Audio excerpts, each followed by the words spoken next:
This video is part 2, but this is actually before today's conditioning. So I woke up this morning and I was in more pain than I've been in a long time. As soon as I woke up and opened my eyes, I knew it was going to be one of those days where it wasn't a matter of not being in pain, it was just a matter of managing pain. So when I talk about my pain, what am I referring to specifically? Well, this isn't so much a matter of age or overuse injuries. So I don't really have a condition that I'm able to Google. I've had to kind of be creative with my rehab. After a little incident, you could say, in Afghanistan, I walked around for several months with my back being fractured in multiple locations and not really knowing, because I had built up a robust enough midsection at the time, that with some discomfort, I was still combat effective. Now, years later, every once in a while, my body reminds me like, hey, remember that time all those years ago?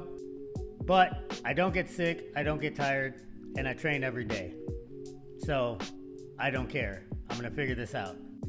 And for the most part, I have. Whenever my back starts bothering me, I kind of go back to the well and make it a point to implement certain exercises that get blood to the area, as well as increase the strength endurance of the surrounding muscles to continue to support my lower back. So, first up is I got a Westside barbell Monster-Mini band. I put one end around my neck and one end under my feet, and basically I just do banded good mornings. So what I'm trying to do here is a basic hip hinge, but kind of bias the glutes and lower back specifically.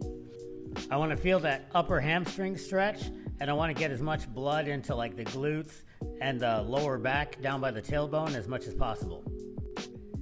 So the next thing is I do a banded glute bridge, same band, and I fold it in half and kind of toss it around my feet like a stirrup, and then pull the middle part up over my knees.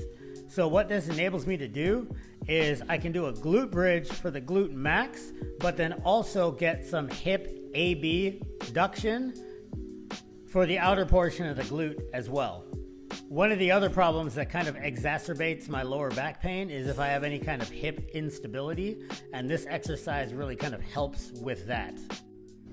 All right, so next, the classic, the birddog, or in the Army we called it the quadruplex, part of Dr. Stu McGill's Big 3, part of the Army's 4 for the core.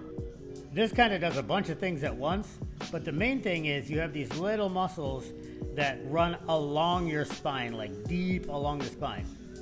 Multifidi, rotators, things like that. And one of the best ways to target them is to generate and then hold, or rather strain against isometrically, instability. So that's why you have one arm and one leg up.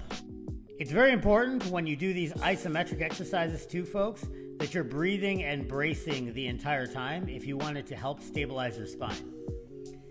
And then lastly, the side bridge or side plank. This is another kind of multi-functional 4 for the core McGill Big 3 exercise. This assists in lateral stability for the spine, which is usually where most people are compromised.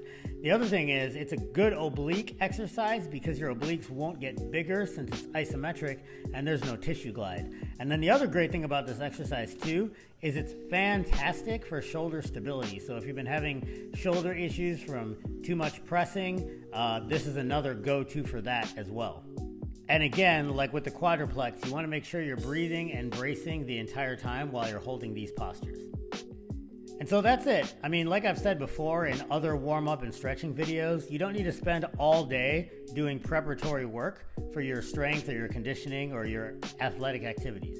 I usually hold each position for a minute aside, or do a minute or so of reps if I'm moving.